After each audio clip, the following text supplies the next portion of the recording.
This is the voice of Idaho agriculture.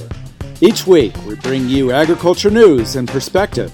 Stay tuned to this week's Idaho Farm Bureau's weekly podcast from the state capitol. Thanks for joining us. I'm Jake Putnam. The latest USDA Crop Progress Report, just released in Washington, says a lot about winter wheat planting and the condition of the crop. Gary Crawford has more. While harvesting of corn and beans continues slower than normal, winter wheat growers do have most of that crop planted. USDA meteorologist Brad Rippey told us nationally for winter wheat sowing, 89%. That's roughly on par with the 5-year average of 88%, and ahead of last year's 83%. A couple of issues in California where it's been very dry, just 30% of the crop planted there, 42% is the 5-year average, and up to the north in Montana, where it's been very cold, and that has impeded planting and emergence. 91% of the crop planted there, 5-year average is 97%. As for the overall condition rating of the crop, 57% good to excellent, up a point from last week. Nationally, 13% rated poor to very poor, 26% in Texas. Gary Crawford for the U.S. Department of Agriculture, Washington. And with cattle prices improving only slightly over the past 2 months, one analyst says there's not enough strong clues to predict whether the beef industry is in a herd contraction phase. We have more from Washington. The latest Agriculture Department cattle on feed report. It really doesn't have a big surprise from a market impact. But USDA livestock analyst Shale Shagam says it does have sex. Yeah, we'll get to that in a minute. Basic numbers, October 1st feedlot inventory, 11.3 million head, 1% lower than 1 year ago. That's after September placements of just under 2.1 million head, up 2%. But now we get to the good part, the breakout by sex. Yeah, 4 possible clues as to the direction the beef cattle industry may be going. Let's take a look at the October 1 feedlot inventory of heifers and heifer calves. There were about 4.4 million heifers and heifer calves on feed on October 1st, which was about 2% above a year ago, and the highest number of heifers on feed on October 1st since 2001. Also, as a percent of the entire feedlot inventory, the number of heifer calves was about 39%, which is also a very, very high number, higher than last year when it was 37.8%.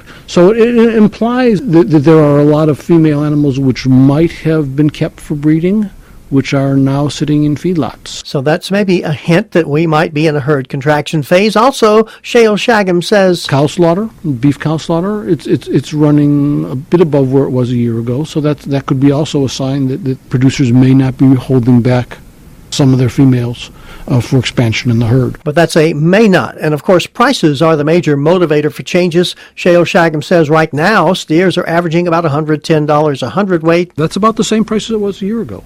Now, lately, cow-calf operators have seen feeder calves averaging in the $147 to $148 a hundredweight range. Last year, about $152. Not a huge swing there. So you're not getting a strong signal that there's going to be a contraction, but nor are you getting any strong signal that we're going to be looking at expansion. In other words, we're very much sort of at a tipping point. A cow tipping point. Which way will it go? Shagam says it could depend on how much forage is out there available to producers this winter. If you have the forage to maintain those animals, you will probably keep them, and if you don't, there may be folks who are going to have to be putting cattle in feedlots. We should have a better idea of what's going on January 31st, 2020, when USDA issues its next cattle inventory report. In Washington, Gary Crawford for the U.S. Department of Agriculture.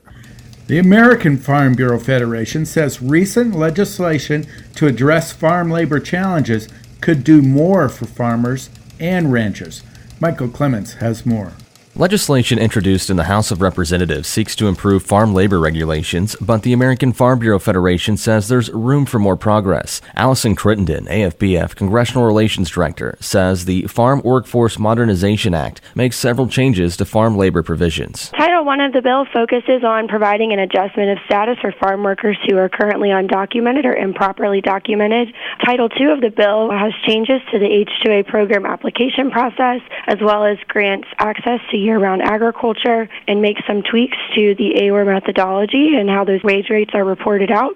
Title III of the bill mandates E-Verify for all of agriculture. However, Crittenden says farmers and ranchers need more to ensure their future labor needs are met. The bill does far too little to help them compete with foreign imports by perpetuating the burdensome cost structure in the H-2A program. It also has limits on visas for year-round agriculture, which could be crippling when combined with the E-Verify provisions.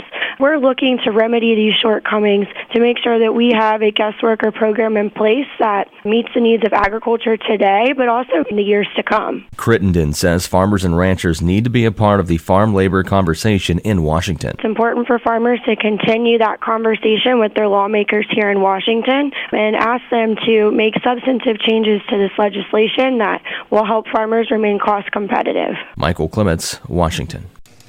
And at a time of flat market prices and thin profit margins, one Pocatello farmer has found another revenue stream on the farm.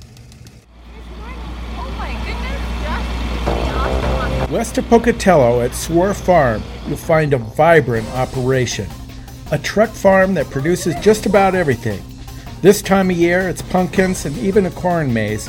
During the year, it's corn, tomatoes, fresh fruit, and vegetables. Teeny orange ones and little teeny white ones, and so... But there's a new crop growing here, one from the imagination of farmer Wendy Swore.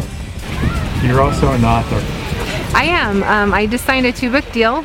So The Wish and the Peacock is a story that takes place in Pocatello, north of Pocatello, like here. It's about a farm girl who doesn't want her farm to sell, so she's going to war with the real estate agent to try to save her farm and also to heal a wounded peacock that they found. Wendy's last book, A Monster Like Me, made a big splash at Amazon. With the Halloween rush over at the farm, Wendy can once again focus on writing and publishing, and yet another revenue stream for the farm. Working with my publisher to figure out what am I going to write this winter, because we've got several stories in the works, so we'll have a new one every year. The monster book did well? Yes, it did really well. The publishers are very happy with the numbers of sales. It's now the next book says The Wish and the Peacock by best-selling author Wendy Swore, which is pretty exciting. Pretty exciting when you consider that this off-season writer, full-time farmer, is this good at her new craft this fast. So you have an Amazon rank and everything? Oh, I'm sure. It goes up and down. So. And is it something that you check out every now and then? Sometimes, yeah. I try to stay away from reviews and things just because most of them are positive, but you remember the negative things more. So even though I'm up there at almost 5 stars on everything, I'm happy people are enjoying it, and I just need to focus on writing. This 5-star author now starts research on a 3rd book.